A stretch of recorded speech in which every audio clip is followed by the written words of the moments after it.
MEPs visited Palestine to witness at first hand the situation in the West Bank, to see for themselves how ordinary people are managing in their day-to-day lives with all of the challenges that they face. We wanted to come and see what things were like now in the West Bank, what the situation was, to visit and to speak to as many people as we possibly could, and to report back, of course, to our colleagues in the European Parliament. I think that we've had a few days packed full of visits, and we have met a real cross-section of society here, politicians, people in schools, the refugee camp, all sorts of people.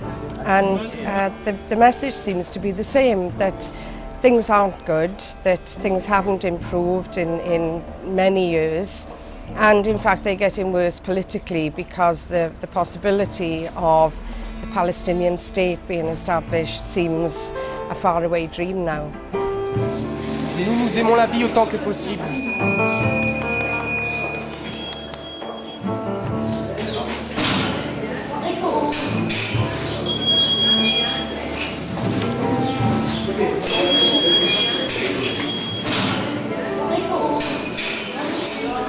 Hebrón é o símbolo e o exemplo vivo deste sistema de discriminación. É tan dura a vida ali que incluso pois a xente ten restriccións para ir á escola diariamente. Vimos como os meniños non podían acceder á escola pola que accedían normalmente. E todo porque se instalaron ali 400 colonos xudíos.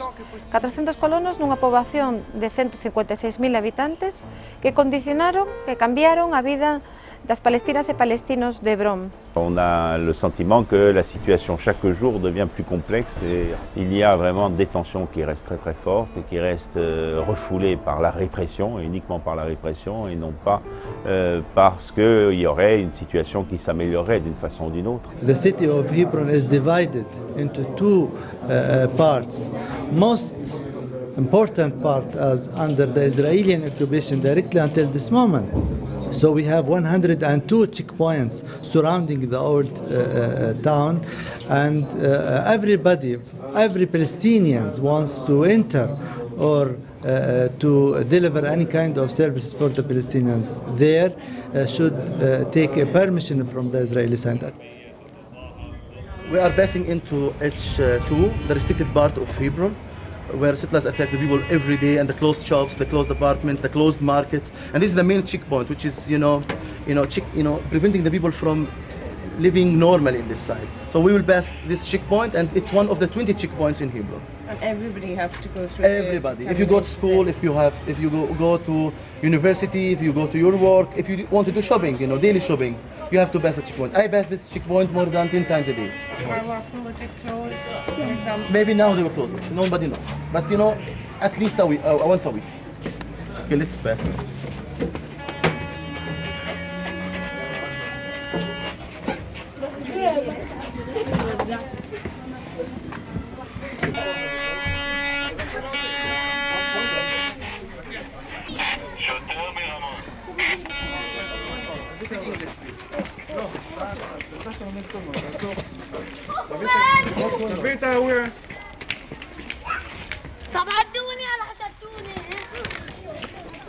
Okay, I will take it when I come back, okay?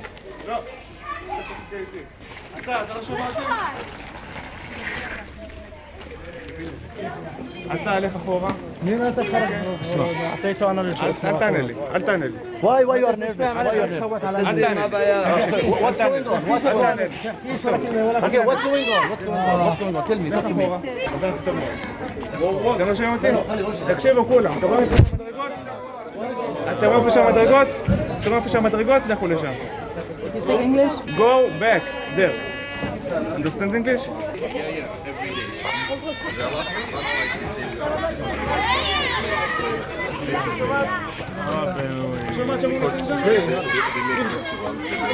Hallo. خذي تراجع.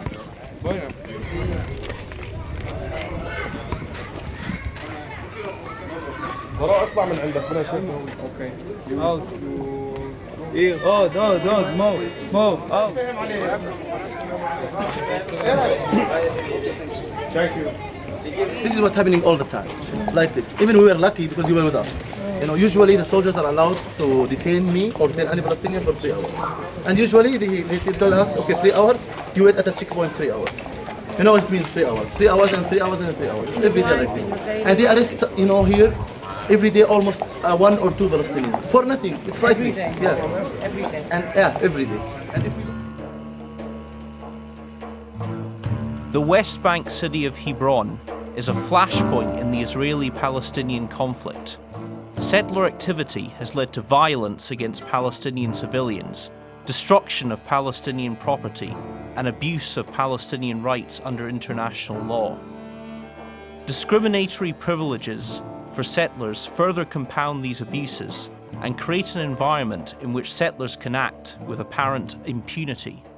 Limitacións de movimento para que esa rúa, a chamada Shuhada Street, este pechada, haxa 2 camiños, un para os palestinos e para os colonos xudíos, unha estrada asfaltada, unha estrada que evidencia que hai unha división, que evidencia que hai unha discriminación manifesta. Ali vai un colono na súa rúa, construída especialmente para eles, e aquí vai a xente palestina, totalmente separada.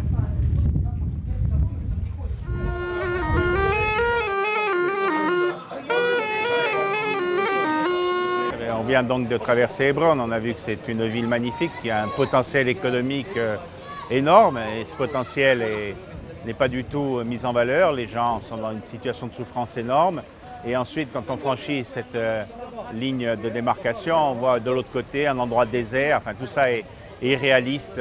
This was the main street in Hebron. It was full of shops. It was the centre of the city and city life. And now, as you can see, it's closed. Not only are the shops closed, but the whole street is closed to any Palestinians. I can stand here because I'm not Palestinian, and the Israeli settlers can use this street, the soldiers use this street, the police who are here to look after the settlers use this street. But if the Palestinians want to travel down this way in the city, then they have to go up behind this wall and through the graveyard. It really is a system like apartheid.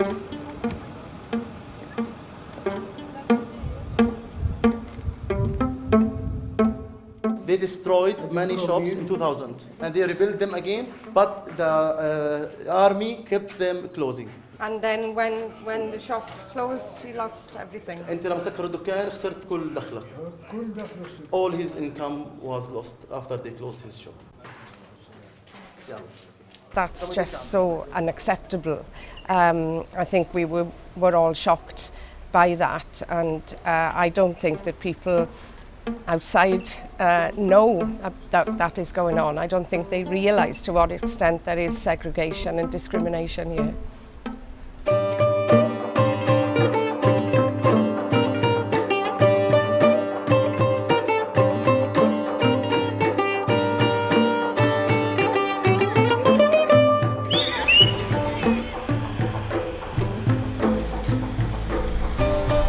Freedom of movement is a prerequisite for accessing basic human needs such as healthcare, education, government institutions, workplaces, and for maintaining social, cultural, and family ties. The Israeli army has enforced systematic movement restrictions, which have become effectively permanent in some cases. These restrictions impact upon most aspects of Palestinian life and violate many of their basic rights and entitlements under international law. Hai toda unha política de restriccións dos movimentos a través dos chamados checkpoints, a través dos numerosos controis, das barreiras. Hai nada máis e nada menos que no territorio palestino 521 unidades, espazos físicos, impedimentos que fan que cada día, para ir á escola, para ir traballar, para ir ver a un familiar, teñan que pasar eses controis. Nós mesmos tamén os vimos, os sufrimos, e dende logo pois foi un exemplo do que pasa e sufre diariamente o povo palestino. In the 2 days that we travelled, we were stopped at checkpoints. Once having to get off the bus, and the bus was searched. The second time we didn't have to get off the bus, but we were stopped and held up in a checkpoint. That was as visitors, not living here, but still having our schedule disrupted by the checkpoints. People living here, of course, have that all the time, every day, several times a day. Israeli checkpoints in the occupied West Bank have become part of everyday life for the thousands of Palestinians who must pass through them daily. They are a form of collective punishment, turning Palestinian cities into prisons.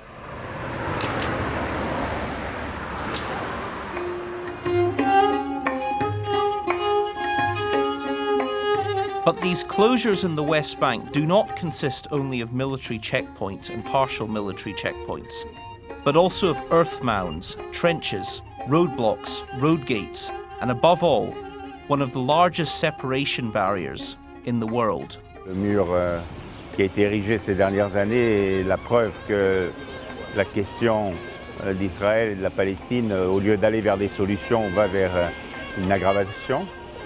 C'est un problème qui est, pour nous, il faut toucher du doigt, car on voit bien comment la réalisation de ce mur symbolise l'impasse politique dans laquelle Israël enferme la question palestinienne et dans laquelle, en même temps, elle enferme tout l'ensemble méditerranéen et toute l'Europe, car l'ensemble méditerranéen, c'est un espace qui est décisif pour l'avenir de l'Europe. Tivemos a ocasión de ver o muro da vergoña, de ver como divide a poboación palestina, de ver como fai unha división entre israelíes e palestinos, de ver como se estenden 700 kilómetros por todo o país, como divide familias, como divide vidas, como divide a economía.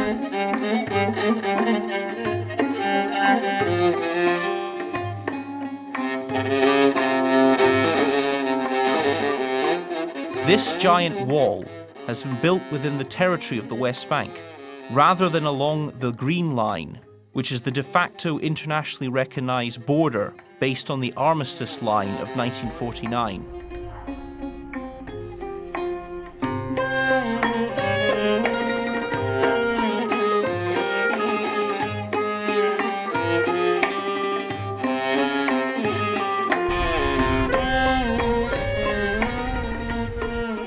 Many Palestinian communities have been divided, or in some cases, whole neighborhoods have been completely cut off from the rest of Jerusalem by the route of the wall. One of the most important things of this Greater Jerusalem concept is to create, as Netanyahu, as Olmert, as Barak, as all of their formers have repeatedly said, to create such a huge Jerusalem that it would be impossible to divide it. When the time will come to finally put the card of Jerusalem on the negotiation table, Israel can argue that dividing Jerusalem will actually harm her civilians. The more that you build around it, the more difficult it will be to separate it, and having East Jerusalem as the capital of a future Palestinian state, all of these enclaves will exist without having geographic continuity between one each other, surrounded by settler development.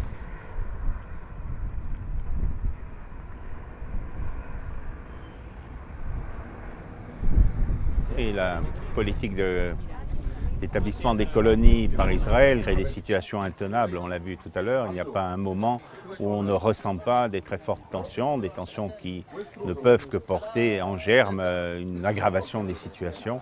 Et c'est une politique tout à fait irresponsable d'Israël que de vouloir avoir au sein du futur État palestinien des colonies de population qui viennent d'Israël et qui ici compliquent la situation, créent des tensions et empêchent toute évolution pacifique du conflit. Everything is connected. You know that game Connect the Dots? It's pretty much the same thing here in Jerusalem. You see maybe a settlement here, a police station here, another settlement here, and you don't always understand why are they placed there? What's the point? But I mean, settlements is never what they seem to be. It's always what's going to surround them. And if you have a settlement, slowly you'll have another neighborhood built to this settlement, and then another settlement, and then there's a corridor connecting between the settlement, and then a road connecting between them, and slowly you see these dots connecting, expanding and annexing all the land surrounding it. It's exactly what we can see here. 3,500 housing units planned to be developed on that area. Since 1967, Israel has established about 150 settlements in the West Bank, including in East Jerusalem, in addition to some 100 outposts erected by settlers without official authorization. In my opinion, Israel is killing the very last opportunity of two-state solution because of its expansionist policy of settlement building and land appropriation and annexation. What we face today is a possibility of the destruction of the two-states option. And the only solution then will be one-state solution. Of course, the problem is Israel is consolidating not only the longest occupation in modern history, but actually a system of apartheid that is much worse than the apartheid system that prevailed in South Africa at one point of time. Both sides, they don't make much of a progress towards this idea of a two-state solution, and this is a tragic and very sad situation. The only way to solve this occupation, to allow Israel to live in peace and security, to allow the Palestinians to have their own free state, is by the two-state solution. We have to start the solution of the two-state. Otherwise it will be too late. We have really 1, 2, 3 years before it becomes impossible to divide the land in two. That's why we in the Labour Party, we believe that the Palestinian problem has to be solved through the Palestinian state. Otherwise, unfortunately, there will be one state for Israelis and Palestinians, and I don't think it's the best idea we can find. La seule solution réaliste, celle qui porte en germe un autre avenir, c'est deux États. C'est la solution qui est sur la table depuis 20 ans et sur laquelle on n'avance pas d'un iota. Alors en n'avançant pas d'un iota, on finit par faire émerger des attitudes qui sont en fait des impasses. Et quand on rentre dans les impasses, le plus difficile, c'est d'en sortir. La partie dominante, c'est Israël, qui a l'appui de la communauté internationale la plus puissante, notamment les États-Unis. Et c'est à elle de changer d'attitude pour sortir, ne pas justement se laisser piéger dans de telles impasses et essayer de construire enfin une solution politique. Hay un plan sistemático, organizado, una estrategia política totalmente pensada para destruir os dereitos do povo palestino. Eso exemplifícase en numerosas cousas da vida diaria, por exemplo, na política de asentamentos que está realizando o Estado de Israel en Jerusalén Este, en toda Cisjordania, tamén en Gaza, política de asentamentos dos colonos xudíos que se instalan con total impunidade, con protección, garantíndolle todo tipo de servizos, mentras os servizos básicos non son garantidos á poboación palestina. Un cidadán palestino ten unha media de 20 litros de auga diarios, con cortes, con restriccións. Un colono xudío nestes momentos ten dereito a 400 litros de auga. In the West Bank, Israel extracts almost 90% of the water under the aquifers. Palestinians are left only with 10% of that amount.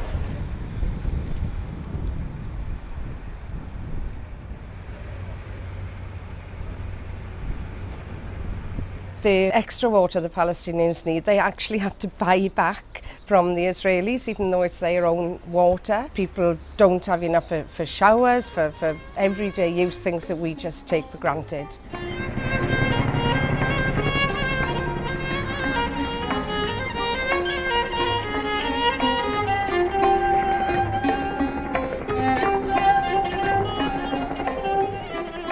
Over 60% of Palestinian-owned structures, which were demolished in 2011 due to lack of proper permit, were located in areas allocated to settlements.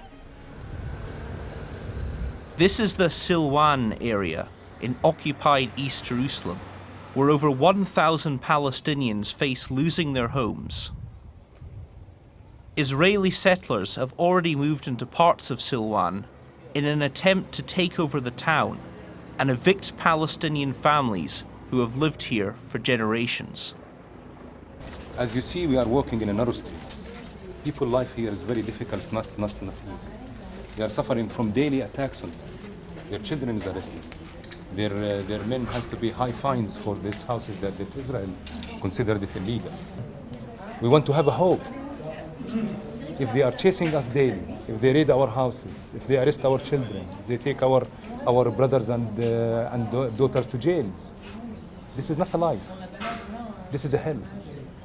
Neste momento pois hai moitas familias que están esperando o aviso de que as súas casas sean demolidas e que ademais faise con moitísima alevosía, chegan de noite, non avisan.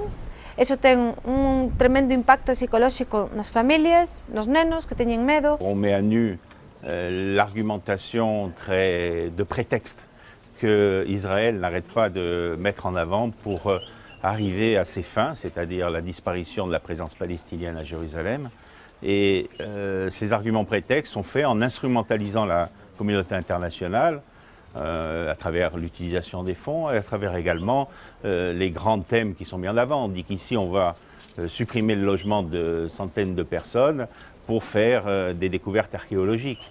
On va avoir ailleurs, ce sera au nom des droits de l'homme qu'on va piétiner les droits de l'homme. This particular community has set up a communal area, a big tent in fact, where they meet, where they focus and plan their campaign, because they're determined to stay there. They don't want to leave their community. They want to stay there. Their children are there, their parents are there. And yet they are under threat, and they know that any time there could be a knock on the door and there'll be bulldozers and police and soldiers outside, and they'll just be moved. This is our land and this is our houses. We are not going to leave it. They can do whatever they want. We are staying here, we born here, and we'll die here.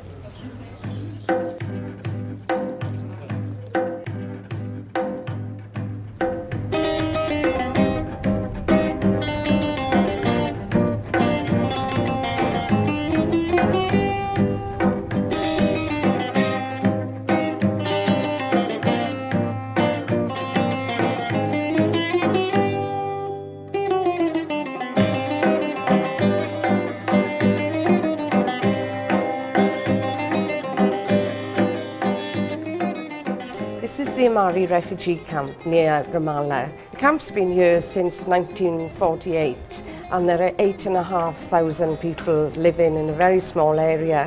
You can see the street behind me here is quite narrow and not made, but some of the streets are very, very tiny. The houses are very high. They've built story after story to accommodate members of the family, because the people living here simply can't afford to buy homes outside of the camp in Ramallah. They just don't have enough money.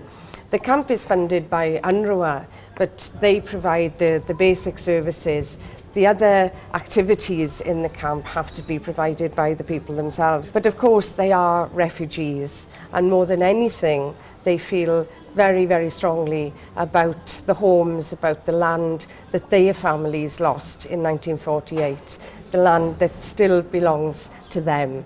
And if the occupation was to end, then they would have their own land, their own homes. That's their hope, that's our hope too.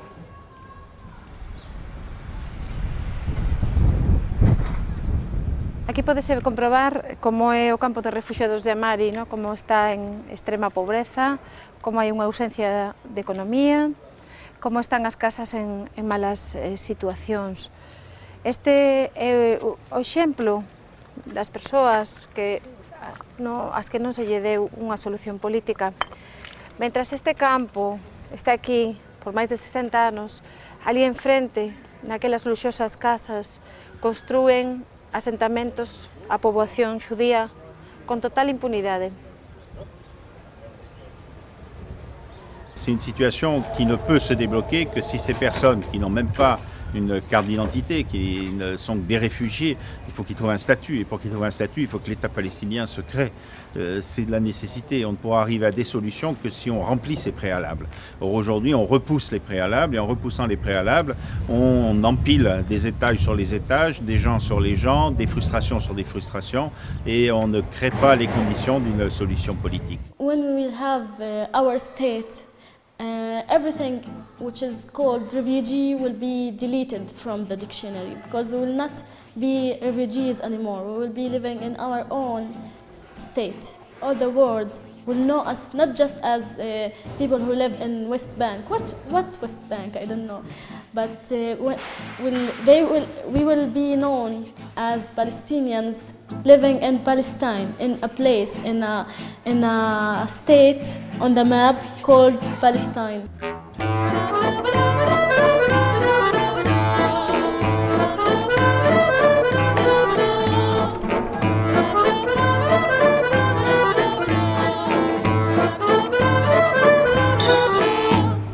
We are not asking for the moon. Let us make a choice, let us use our voice. Follow the way that we have to travel.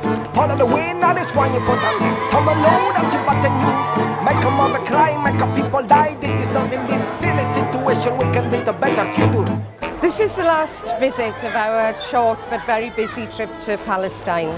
And there's no better way to finish up than in a school here in the Amari refugee camp, with the young boys playing football, enjoying themselves like boys anywhere else, except that they are living in a refugee camp without all of the things that most of us take for granted.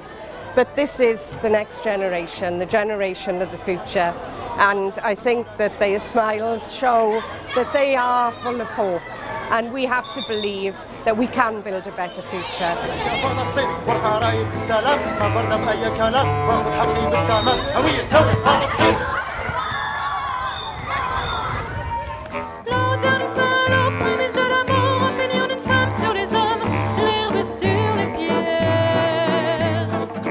Sur cette terre, il y a ce qui mérite vie.